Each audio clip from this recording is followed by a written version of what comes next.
ഏവർക്കും നമസ്കാരം. ഏവർക്കും ഈശ്വംശിഹായിരിക്കട്ടെ. ബാറയുടെ രണ്ടാമത്തെ പാർട്ടിലേക്കാണ് നമ്മൾ വരുന്നത്. കഴിഞ്ഞ ദിവസം ബാറയുടെ ഒന്നാം ഭാഗം തന്നു, സൃഷ്ടികർമ്മത്തെ പറ്റി അല്ലെ. ബൈബിളിലെ ഉൽപ്പത്തി പുസ്തകത്തിലെ 1 മുതൽ, അതായത് 1 അധ്യായം 1 മുതൽ 27 വരെയുള്ള വാക്യങ്ങളിലൂടെയാണ് നാം ഇന്ന് സഞ്ചരിക്കുന്നത്.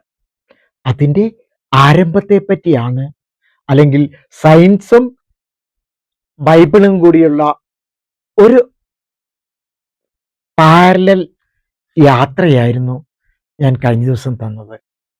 ഇപ്പോഴും അങ്ങനെ തന്നെയാണ്. എങ്കിൽ തന്നെയും നാം ആ സൃഷ്ടികർമ്മത്തിലേക്ക്, ആദ്യത്തെ 1 അധ്യായം 1 മുതൽ 5 വരെയുള്ള വാക്യങ്ങളിലേക്കാണ് ആദ്യം വരുന്നത്. അത് കഴിഞ്ഞിട്ടാവാം അടുത്തത്. ഏവർക്കും പുതിയൊരു വീഡിയോയിലേക്ക് സ്വാഗതം. ഏവർക്കും ഈശ്വംശിഹായ്ക്ക് സ്തുതിയായിരിക്കട്ടെ. 30ഓളം വിഷയങ്ങളുമായി മാനുവൽ ടീച്ചേഴ്സ് ചാനൽ. ഒരു ദിവസത്തിന് എത്ര മണിക്കൂറുണ്ട്? നിങ്ങൾ വിചാരിക്കും ഇതെന്തൊരു ചോദ്യമെന്ന്.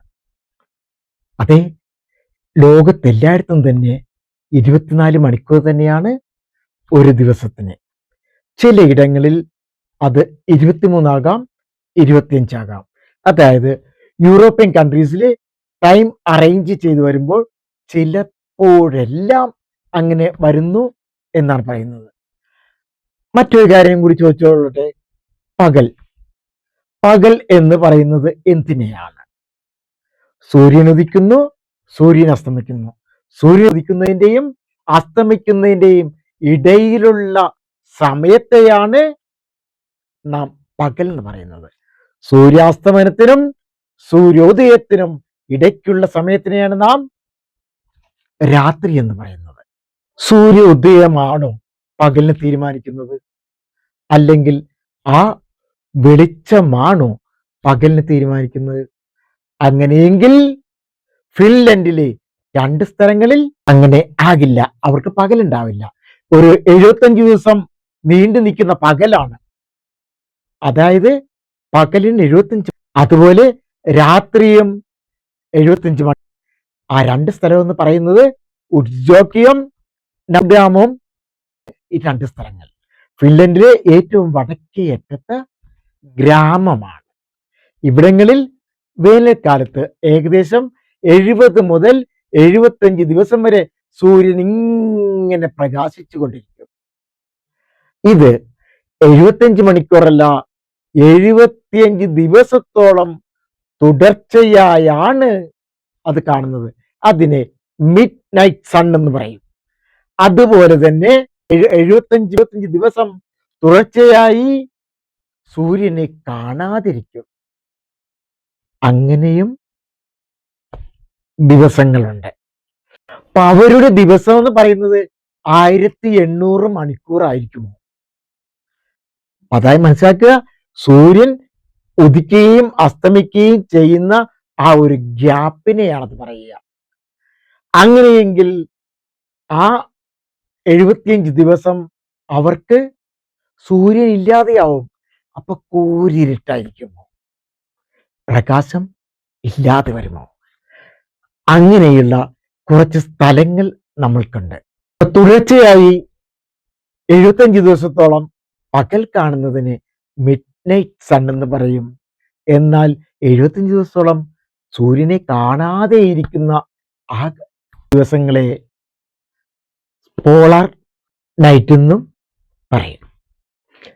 സൂര്യൻ ഇല്ലാത്ത അവസ്ഥയിലും പ്രകാശമുണ്ടാകും. അത് ഫിൻലൻഡിൽ മാത്രമല്ല, ഗ്രീൻലൻഡിന്റെ വടക്കേ മേഖലകൾ, യുണൈറ്റഡ് സ്റ്റേറ്റ്സിന്റെ അലാസ്കയുടെ വടക്കൻ ഭാഗങ്ങൾ, കാനഡയുടെ വടക്കൻ പ്രദേശങ്ങൾ, നോർവേ, പ്രത്യേകിച്ച് ട്രോംസോ, നോർത്ത് കേപ്പ്, സ്വാൽബാർഡ്, സ്വീഡനിലെ വടക്കൻ ലപ്പാൻഡ്, റഷ്യയിലെ ആർട്ടിക് മേഖലകൾ, അതുപോലെ ശൈത്യകാലത്ത് ഇതേ പ്രദേശങ്ങളിൽ ധ്രുവരാത്രി അനുഭവപ്പെടും. ധ്രുവരാത്രിയാണ് പോളാർ നൈറ്റ് എന്ന് പറയുന്നത്. ചില ദിവസങ്ങളോ ആഴ്ചകളോ സൂര്യൻ ഉദിക്കാതിരിക്കും. നമ്മുടെ കേരളത്തിൽ, നമ്മുടെ ഇന്ത്യയിൽ, നമ്മുടെ ഏഷ്യയിൽ അങ്ങനെ ഒന്ന് ഇല്ല. ഇതെന്ത് ഇങ്ങനെ പറഞ്ഞെന്ന് ചിന്തിക്കുകയാണെങ്കിൽ, ഒന്നാം ദിവസത്തെ സൃഷ്ടികർമ്മത്തിലേക്ക് വരികയാണ്. ആ സൃഷ്ടികർമ്മത്തിൽ ഒന്നാം ദിവസം വെളിച്ചത്തെയാണ് സൃഷ്ടിക്കുന്നത്. അപ്പോൾ അവിടെ സൂര്യനില്ല, ചന്ദ്രനില്ല, പ്രകാശമുണ്ട്.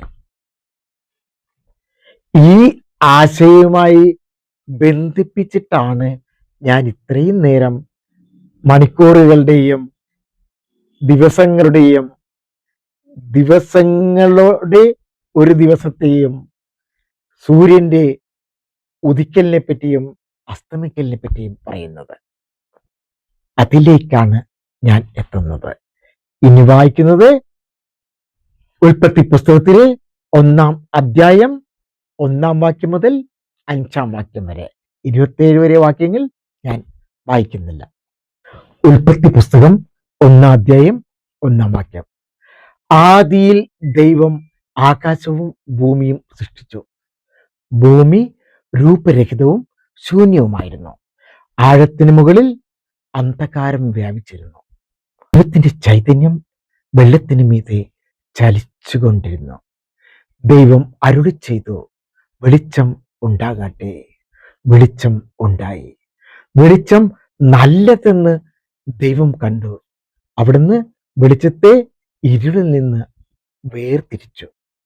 വെളിച്ചത്തിന് പകലെന്നും ഇരുളിന് രാത്രിയെന്നും പേരിട്ടു. സന്ധ്യയായി, പ്രഭാതമായി, 1-ാം ദിവസം. ദൈവം വീണ്ടും അരുളി ചെയ്തു, ജലമധ്യത്തിൽ ഒരു വിധാനം ഉണ്ടാകട്ടെ എന്ന്. അത് ജലത്തെ 2ആയി തിരിക്കട്ടെ എന്ന്. ദൈവം വിധാനമുണ്ടാക്കുകയും അതിന് താഴെയുള്ള ജലത്തെ മുകളിലുള്ള ജലത്തിൽ നിന്ന് വേർതിരിക്കുകയും ചെയ്തു. അപ്രകാരം സംഭവിച്ചു. വിധാനത്തിന് അവിടുന്ന് ആകാശം എന്ന് പേരിട്ടു. സന്ധ്യയായി, പ്രഭാതമായി, 2-ാം ദിവസം. ദൈവം വീണ്ടും അരുളി ചെയ്തു, ആകാശത്തിന് കീഴിലുള്ള വെള്ളമെല്ലാം ഒരിടത്ത് ഒരുമിച്ച് കൂടട്ടെ. കര പ്രത്യക്ഷപ്പെടട്ടെ. അങ്ങനെ സംഭവിച്ചു. കരയ്ക്ക് ഭൂമിയെന്നും ഒരുമിച്ച് കൂടിയ ജലത്തിന് കടലെന്നും ദൈവം പേരിട്ടു. അത് നല്ലതെന്ന് അവിടുന്ന് കണ്ടു. ദൈവം അരുളി ചെയ്തു, ഭൂമി എല്ലാത്തരം ഹരിത സസ്യങ്ങളും ധാന്യച്ചെടികളും അതുൾക്കൊള്ളുന്ന ഫലങ്ങൾ കായ്ക്കുന്ന വൃക്ഷങ്ങളും മുളപ്പിക്കട്ടെ എന്ന്. അങ്ങനെ സംഭവിച്ചു. ഭൂമി എല്ലാത്തരം ഹരിത സസ്യങ്ങളും ധാന്യച്ചെടികളും വിത്തുള്ള ഫലങ്ങളോട് കൂടിയ വൃക്ഷങ്ങളും മുളപ്പിച്ചു. നല്ലതെന്ന് ദൈവം കണ്ടു. സന്ധ്യയായി, പ്രഭാതമായി, 3-ാം ദിവസം. ദൈവം വീണ്ടും അരുളി ചെയ്തു, രാവും പകലും വേർതിരിക്കാൻ ആകാശവിധാനത്തിൽ പ്രകാശങ്ങൾ ഉണ്ടാകട്ടെ. അവ ഋതുക്കളും ദിനങ്ങളും വർഷങ്ങളും കുറിക്കുന്ന അടയാളങ്ങളായിരിക്കട്ടെ.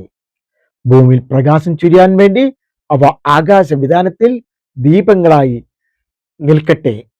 അങ്ങനെ സംഭവിച്ചു. ദൈവം 2 മഹാദീപങ്ങൾ സൃഷ്ടിച്ചു. പകലിനെ നയിക്കാൻ വലുത്, രാത്രിയെ നയിക്കാൻ ചെറുത്. അവിടുന്ന് നക്ഷത്രങ്ങളെയും സൃഷ്ടിച്ചു.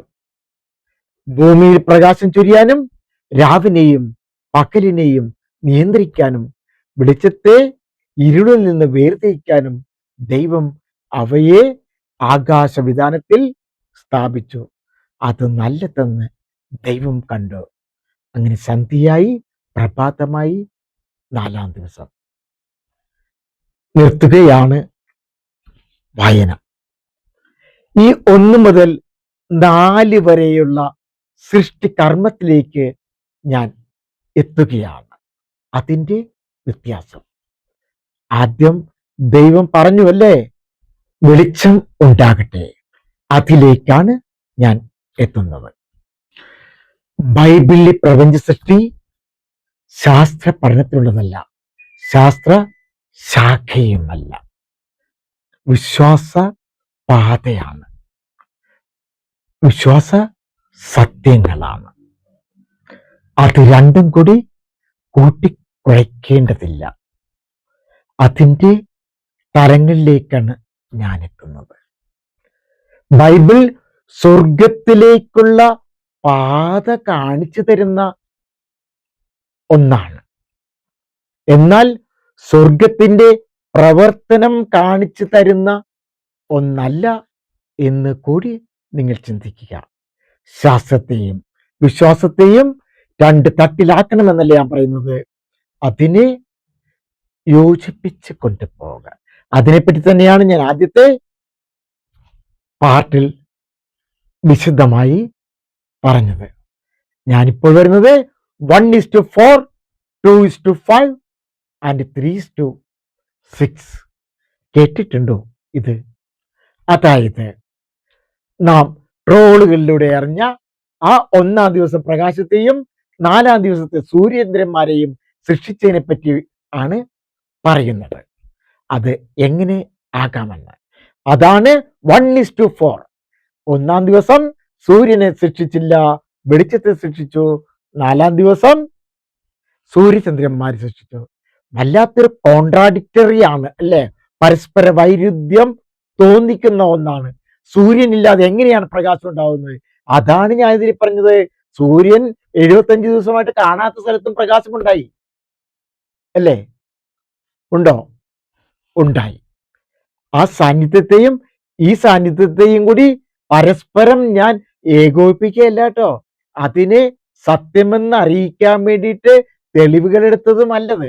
അത് ഒരു ഫാക്റ്റാണ്, ഒരു വസ്തുതയാണ് എന്ന് പറഞ്ഞുകൊണ്ടാണ് 3 ദിവസങ്ങൾ വീതമുള്ള 2 ഭാഗങ്ങളായി തിരിച്ചാണ് ഗ്രന്ഥകാരൻ സൃഷ്ടികർമ്മത്തെ രേഖപ്പെടുത്തിയിരിക്കുന്നതായി കാണുന്നത്. രണ്ടും സമാന്തരങ്ങളായിട്ടാണ് പോകുന്നത്. അതായത് 1 4, 2 5, 3 6 അതുപോലെ പരസ്പരം ബന്ധപ്പെട്ടുമാണ് ഇവ കാണുന്നത്. അത് എങ്ങനെയെന്ന് നോക്കാം. 1-ാം ദിവസം 4-ാം ദിവസവുമായും 2-ാം ദിവസം 5-ാം ദിവസവുമായും 3-ാം ദിവസം 6-ാം ദിവസവുമായും പരസ്പരമുള്ള ഒരു ബന്ധത്തെയാണ് നാം കാണുന്നത്. ആദ്യത്തത് 0, ഒന്നും ഇല്ലാത്തൊരു ദിവസം, അതായത് ശൂന്യം, 0, ആദിയിൽ രൂപരഹിതം. 1-ാം ദിവസം വെളിച്ചം, 4-ാം ദിവസം ആകാശഗോളങ്ങൾ, 2-ാം ദിവസം ആകാശം, ജലം, 5-ാം ദിവസം പക്ഷികൾ, ജലജീവികൾ, 3-ാം ദിവസം ഭൂമി, കര, സസ്യങ്ങൾ, 6-ാം ദിവസം മൃഗങ്ങൾ, മനുഷ്യൻ. 2 ഭാഗത്തെയും, അതായത് 1:4, 2:5, 3:6 പ്രവൃത്തികൾ തമ്മിൽ അഭേദ്യമായ ബന്ധമുണ്ട്. ആ തലത്തിൽ കാണുമ്പോഴാണ് 1-ാം ദിവസം സൃഷ്ടിച്ച പ്രകാശവും 4-ാം ദിവസം സൃഷ്ടിച്ച ആകാശഗോളങ്ങൾ, അതായത് സൂര്യനും ചന്ദ്രനുമായി ബന്ധപ്പെട്ടിരിക്കുന്നതും. 2-ാം ദിവസം ആകാശമുണ്ടാക്കി, പക്ഷികൾ, ജലമുണ്ടായി, ജലജീവികളും. അതുപോലെ 3-ാം ദിവസം കരയും സസ്യങ്ങളും, 6-ാം ദിവസം മൃഗങ്ങളുടെയും മനുഷ്യരുടെയും വാസസ്ഥലങ്ങളും ആഹാരവും ഉണ്ടാക്കി. ഈ വിധത്തിൽ നോക്കുമ്പോൾ ദൈവം നിശ്ചയിച്ച ഗ്രന്ഥകാരന്റെ ഭാവന എത്രമാത്രം ആണെന്നറിയാം. കാലങ്ങൾ കഴിയുമ്പോൾ ഇതുപോലെയൊക്കെ ട്രോളുകൾ വരുമെന്നൊന്നും അന്നറിഞ്ഞുകൂടല്ലോ. ഒരുപക്ഷെ അതറിഞ്ഞാകുമോ ഈ ചേരുംപടി ചേർക്കലുകളും ഉണ്ടായത്. ഈ പ്രപഞ്ച സൃഷ്ടി വിവരണം മെസൊപ്പൊട്ടേമിയൻ സൃഷ്ടി വിവരണമായ എനൂമ എലീഷ് ഐതിഹ്യവുമായി ഏറെ സാമ്യമുണ്ട്. ഞാനിത് ആദ്യത്തെ പാർട്ടിൽ പറഞ്ഞതാണ് ചെറുതായിട്ട്. എനൂമ എലീഷ് പുരാണത്തിൽ സൃഷ്ടികർമ്മം നടത്തുന്നത് ദൈവമല്ല, മർദൂക്ക് എന്ന ദേവനാണ്. ബൈബിൾ പറയുന്നത് പോലെ ഓരോ ദിവസങ്ങളിലായാണ് സൃഷ്ടികർമ്മം അതിൽ രേഖപ്പെടുത്തിയിട്ടുള്ളത്. എനൂമ എലീഷ്, ആദ്യം എനൂമ എലീഷിൽ ശൂന്യത മാത്രമാണ് ഉണ്ടായത്. ആ ശൂന്യത വ്യക്തിവത്കരിച്ച് അപ്സു എന്ന ദേവനെയും തിയാമത്ത് എന്ന ദേവിയെയുമാണ് ചിത്രീകരിച്ചിരിക്കുന്നത്. ഇതിലും ഒന്നാം ദിവസം പ്രകാശമുണ്ടായതായി പറയുന്നു.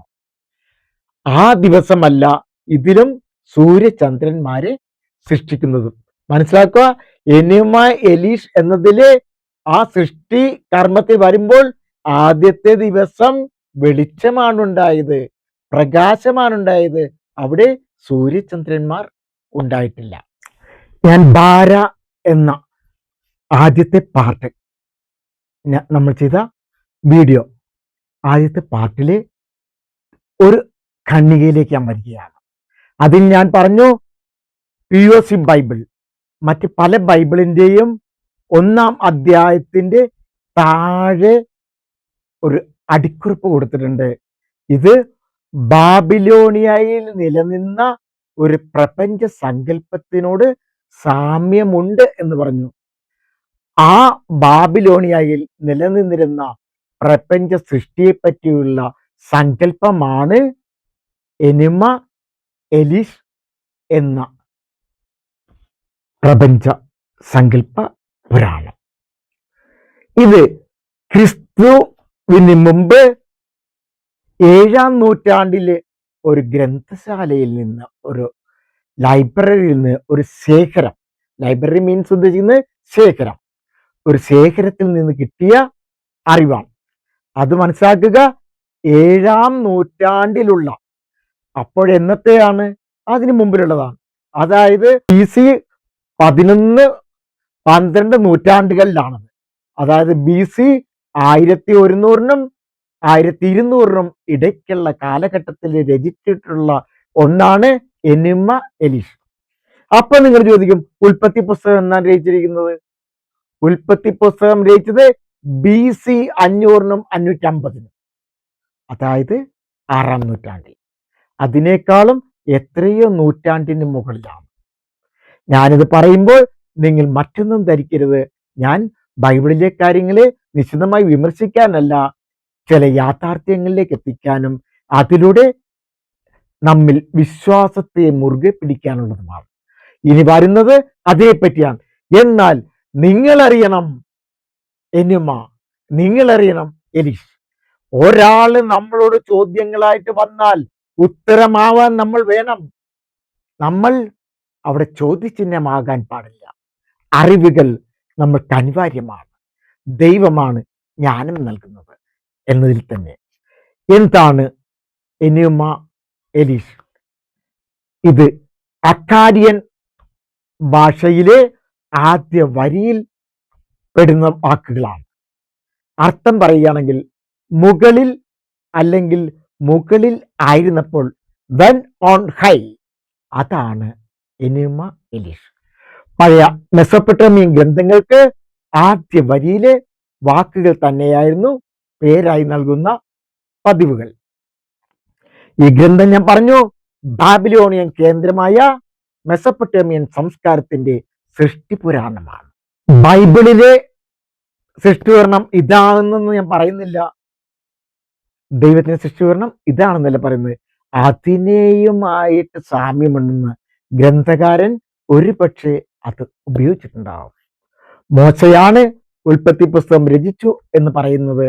പക്ഷെ ആ സ്ഥാനത്ത് തന്നെ പറയുന്നു 4 പാരമ്പര്യങ്ങളാണ് അതിലേക്ക് വന്നത്. ബൈബിൾ രചനയ്ക്ക് 4 പാരമ്പര്യങ്ങളുണ്ടെന്ന് പറഞ്ഞു കഴിഞ്ഞ വീഡിയോയിൽ. അത് എന്തൊക്കെയാണെന്ന് പറയുകയാണ് ചെറുതായിട്ട്. ബൈബിളിലെ പഞ്ചഗ്രന്ഥങ്ങൾ ഏതാണ്? ഉൽപ്പത്തി, പുറപ്പാട്, ലേവ്യർ, സംഖ്യ, നിയമാവർത്തനം. രചനയെക്കുറിച്ചുള്ള ചരിത്ര വിമർശന പഠനത്തിൽ പ്രസിദ്ധമായ ഒരു സിദ്ധാന്തമുണ്ട്, ഡോക്യുമെന്ററി ഹൈപ്പോത്തിസിസ്. ഇതനുസരിച്ച് പഞ്ചഗ്രന്ഥികൾ പ്രധാന 4 സാഹിത്യ പാരമ്പര്യങ്ങളുടെ സോഴ്സസ്, അതിന്റെ സംയോജനമാണെന്നാണ്.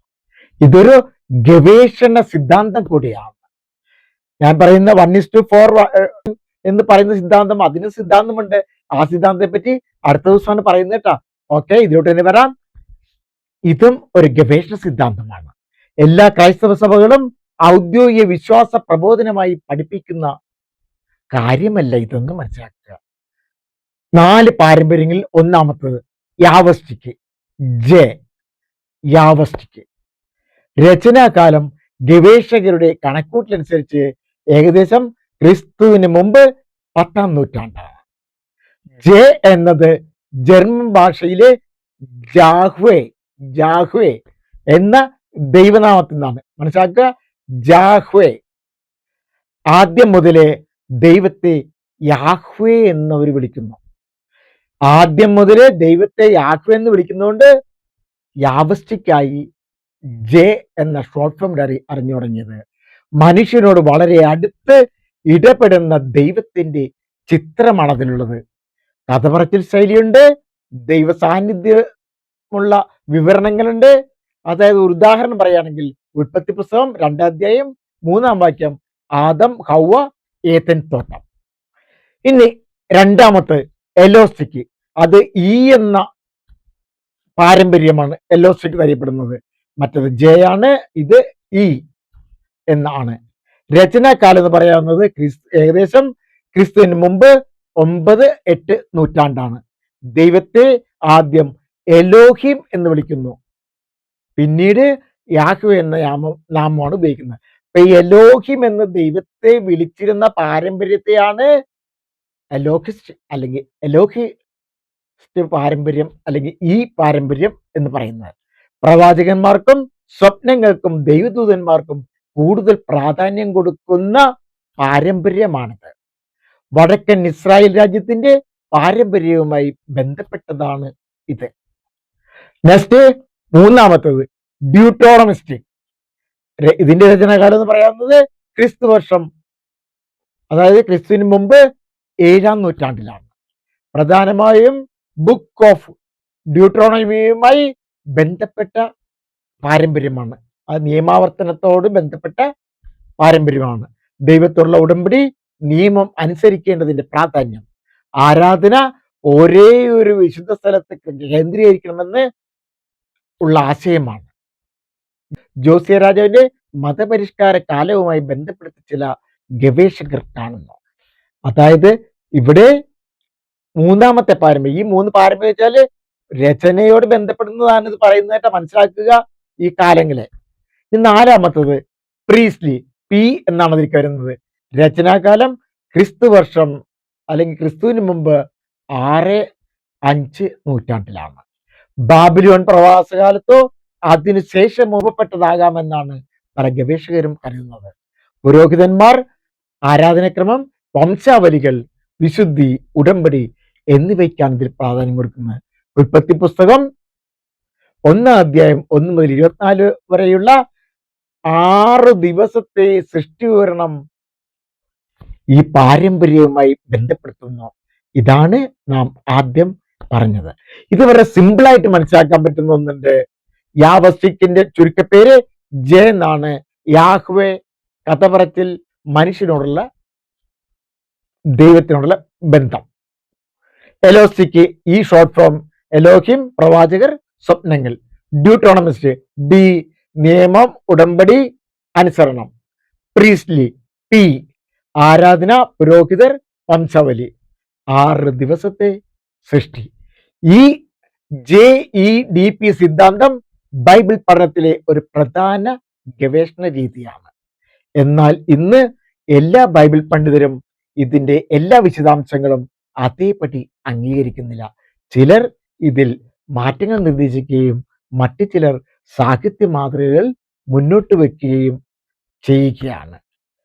പല ബൈബിൾ പണ്ഡിതന്മാരുടെ അഭിപ്രായത്തിൽ പഞ്ചഗ്രന്ഥങ്ങളുടെ ഇന്നത്തെ രൂപം യാവസ്റ്റിക്, എലോസ്റ്റിക്, ഡ്യൂട്ടോണമിസ്റ്റ്, പ്രീസ്ലി എന്നീ സാഹിത്യ പാരമ്പര്യങ്ങളുടെ സംയോജനത്തിലാണ് രൂപപ്പെട്ടതെന്ന് മനസ്സിലാക്കുക. ഇത് ആധുനിക ബൈബിൾ ഗവേഷണത്തിലെ ഒരു പ്രധാന സിദ്ധാന്തമാണ്. പാരമ്പര്യങ്ങളാണ് ഞാനിത് പറയുന്നത്. കാരണം എനിമ എലിഷ് അല്ലെങ്കിൽ നമ്മുടെ പാരമ്പര്യങ്ങളും വ്യത്യസ്ത പാരമ്പര്യങ്ങളിലൂടെയാണ് നമ്മുടെ പ്രപഞ്ച സൃഷ്ടി വിവരണം വന്നത്. 2 സൃഷ്ടി വിവരണം ബൈബിളിൽ വരുന്നതും ആ ഒരു കാര്യത്തിൽ തന്നെയാണ്. കംപ്ലീറ്റ് മോശ എഴുതി എന്ന് പറയുന്നില്ല, പാരമ്പര്യങ്ങളിലൂടെയാണ്. അതേപറ്റി ഞാൻ വിശദമായി പറഞ്ഞ് നിങ്ങളെ ടോട്ടലി കൺഫ്യൂസ്ഡ് ആക്കുന്നില്ല. കത്തോലിക്ക സഭയുടെ നിലപാടുകൂടി പറഞ്ഞുകൊള്ളട്ടെ. കത്തോലിക്ക സഭ ബൈബിളിന്റെ ദൈവനിവേശത്വം പഠിപ്പിക്കുകയാണ്. എന്നാൽ പഞ്ചഗ്രന്ഥങ്ങളുടെ രചന രീതിയെക്കുറിച്ചുള്ള ചരിത്ര സാഹിത്യ പഠനങ്ങൾ നടത്താൻ ഒരിക്കലും സഭ വിലക്കുന്നില്ല. ആയതിനാൽ മോശയുടെ പാരമ്പര്യവും പിന്നീടുണ്ടായ സാഹിത്യ സംസ്കാരങ്ങളും സംബന്ധിച്ച ഗവേഷണങ്ങൾ കത്തോലിക്ക സഭയിൽ ബൈബിൾ പഠനത്തിൽ അംഗീകരിക്കപ്പെടുന്ന ഒരു വിഷയമാണ്. എനിമ എലീഷ് ബാബിലോണിലെ ഒരു പ്രാചീന സൃഷ്ടിപുരാണമാണ്. അതിൻ്റെ പ്രധാന രൂപം 12-13 നൂറ്റാണ്ടുകളിലാണ്. ബൈബിൾ ഉൽപ്പത്തി പുസ്തകത്തിലെ പ്രപഞ്ച സൃഷ്ടി എന്ന് പറയുന്നത് ബൈബിൾ പണ്ഡിതന്മാരുടെയും ദൈവശാസ്ത്രജ്ഞന്മാരുടെയും അഭിപ്രായത്തിൽ ക്രിസ്തുവർഷം, അതായത് ക്രിസ്തുവിന് മുമ്പ് 6-ാം നൂറ്റാണ്ടിലാണ് രൂപപ്പെട്ടത്. എന്നാൽ ബൈബിൾ സൃഷ്ടിപുരാണങ്ങളെ പകർത്തുകയല്ല ചെയ്തത്. ഇത് അതുവഴി തന്നെ പകർത്തുകയല്ല ചെയ്തത്. ഒരേയൊരു സൃഷ്ടാവായ ദൈവത്തിലുള്ള വിശ്വാസമാണ് ഈ പ്രപഞ്ച സൃഷ്ടികരണത്തിലൂടെ പ്രഖ്യാപിക്കുന്നത്. ഈ സൃഷ്ടികർമ്മത്തിലും 4-ാം ദിവസം തന്നെയാണ് സൂര്യനെയും ചന്ദ്രനെയും സൃഷ്ടിക്കുന്നത്. ഇതിലെ 1-ാം ദിവസത്തെ പ്രകാശത്തെ വിശ്വപ്രകാശമായാണ് എനിമ എലീഷ് പറയുന്നത്. ബൈബിളിൽ ദൈവമഹത്വത്തിന്റെ പ്രകാശം ആദ്യം സൃഷ്ടിക്കുക വഴി തിന്മയുടെ പ്രതീകമായ അന്ധകാരത്തിന് മേലുള്ള അതിശയത്തെയാണ് ഗ്രന്ഥകാരൻ അതിലൂടെ കാണിക്കുന്നത്. സൂര്യചന്ദ്രന്മാരെ ദേവന്മാരായി ആരാധിച്ചിരുന്ന പാരമ്പര്യങ്ങളെ തള്ളിക്കളയുവാനും യാഹ്വേ മാത്രമാണ് യഥാർത്ഥ ദൈവമെന്ന് സ്ഥാപിക്കാനുമാണ് സൂര്യചന്ദ്രന്മാരെ വെറും സൃഷ്ടികളായി അവതരിപ്പിച്ചതും. വെളിച്ചത്തിന് പകരമായി 1-ാം ദിവസം തന്നെ സൂര്യനെ സൃഷ്ടിച്ചതായി കാണിച്ചാൽ ആ പാരമ്പര്യവാദികളുടെ അന്ധവിശ്വാസം തുടരുന്നതായി വ്യാഖ്യാനിക്കപ്പെടാം. അതായത് സൂര്യനും ചന്ദ്രനുമാണ് ദൈവം, അവരാണ് ആദ്യം ഉണ്ടായത് എന്ന് വരാം. ആയതിനാലാണ് ആ തലത്തിലേക്ക് എത്തിച്ചത്. ദൈവമായി കരുതിയിരുന്ന പ്രാചീന മതങ്ങളെ നിഷേധിക്കാൽ കൂടിയാകണം ആദ്യം വെളിച്ചവും പിന്നീട് 4-ാം ദിവസം ആകാശഗോളങ്ങളെയും എന്ന് എഴുതിയത്. പ്രകാശത്തിന്റെ ഉറവിടം സൂര്യനല്ലെന്നും പ്രകാശം ദൈവം തന്നെ എന്ന് സമർത്ഥിക്കുകയാണ് ഇതിലൂടെ ഗ്രന്ഥകാരൻ ചെയ്യുന്നത്. കാരണം പ്രകാശത്തിന്റെ പ്രകാശമാണ് ദൈവം എന്ന് പറയുന്നത്. പ്രകാശം എന്ന് പറയുന്ന ആരാണ്? സൂര്യൻ. പ്രകാശത്തിന്റെ പ്രകാശമാണ് ദൈവം. സൂര്യനെ ദൈവമായി ആരാധിച്ചിരുന്ന മതങ്ങളുമായി ഒരു വിവാദവും ഇതിന് പിന്നിൽ ഉണ്ടെന്ന് തോന്നാം. ദൈവത്തെ പ്രഖ്യാപിക്കലാണ്, ദൈവമാണ് ലോകം സൃഷ്ടിച്ചതെന്ന് കാണിക്കലാണ്, അറിയിക്കലാണ് ഇതിലൂടെയുള്ളത്. അപ്പോൾ അവിടെ 1-ാം ദിവസം എന്താണ് ഉണ്ടാവുന്നത്? വെളിച്ചം. ദൈവമാണ് ആ പ്രകാശം. വെളിച്ചത്തെ പകലെന്നും ഇരുട്ടിനെ രാത്രിയെന്നും ദൈവം പേരിട്ടു. പേരിടുക എന്നാൽ അതിന്മേലുള്ള അധികാരത്തിന്റെയും ഉടമസ്ഥാവകാശത്തിന്റെയും അടയാളമാണ്. രണ്ടിനും ദൈവം പേര് നൽകുമ്പോൾ ദൈവം കാലത്തിന്റെയും ചരിത്രത്തിന്റെയും നാഥനാണ് എന്ന് ഗ്രന്ഥകാരൻ വ്യക്തമാക്കുകയാണ്. സൂര്യനെ 4-ാം ദിവസത്തേക്ക് മാറ്റിയതിനുള്ള കാരണങ്ങൾ ഇതിലൂടെ നിങ്ങൾക്ക് മനസ്സിലായി കാണുമെന്ന് കരുതട്ടെ. ഇനി നമ്മൾ 1:4 ആൻഡ് 2:5 3:6 എന്നതിലേക്കാണ് നാം വരുന്നത്. അത് അടുത്ത പാർട്ടിലാണ് തരുന്നത്. ഞാൻ അല്പാൽപമായി തരുന്നത് എന്തുകൊണ്ടെന്നറിയാവോ? നമുക്ക് പതിയെ തിന്നാൽ പനയും തിന്നാമെന്നാണ്. ഇത് അല്പം വൈഡായിട്ടുള്ളതാണ്. ആയതിനാൽ എവരെയും ദൈവം അനുഗ്രഹിക്കട്ടെ. മറ്റൊരു വീഡിയോയുമായല്ല, ഈ വീഡിയോയുടെ 3-ാം പാർട്ടുമായി വീണ്ടും നമുക്ക് കാണാം. Thank you. നമസ്കാരം. വീഡിയോ നിങ്ങൾക്ക് ഉപകാരപ്രദമായെന്ന് തോന്നിയാൽ മറ്റുള്ളവർക്കും കൂടെ ലഭിക്കുവാൻ ഷെയർ ചെയ്യാൻ മറക്കില്ലല്ലോ.